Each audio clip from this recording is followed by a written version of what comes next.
Neuvième signe, lorsque vous commencez à dépasser ou à sentir que vous dépassez votre condition actuelle. Cela peut concerner un lieu physique. Cela peut concerner une saison de vie. Cela peut concerner un environnement professionnel. Lorsque vous ressentez soudainement, je n'appartiens plus à cet endroit. Personne ne vous y a contraint. Personne ne vous y a déposé contre votre gré. Vous y êtes venu volontairement, mais subitement, vous percevez, je ne suis plus à ma place ici.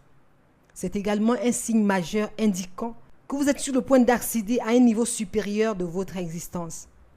Tout à coup, ce ne sont plus des rêves abstraits. C'est le temps qui exerce maintenant une pression urgente.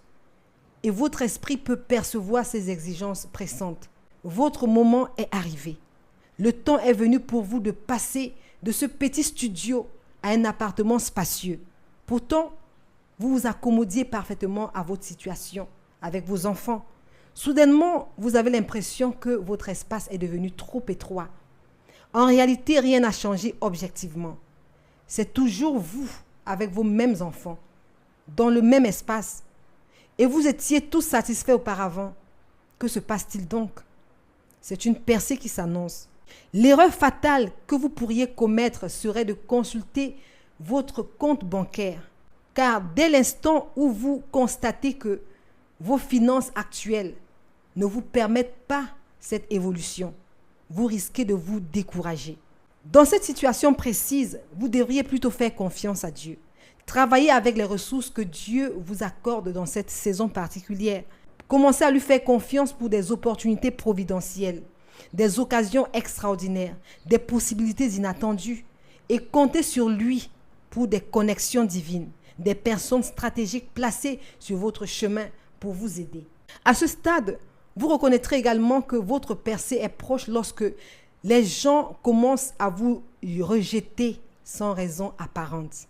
Vous pourrez être comme Joseph, dont le rejet apparent était en réalité la direction divine qui s'accomplissait. Quand vous vous sentez rejeté, comprenez que tout rejet n'est pas véritablement un rejet.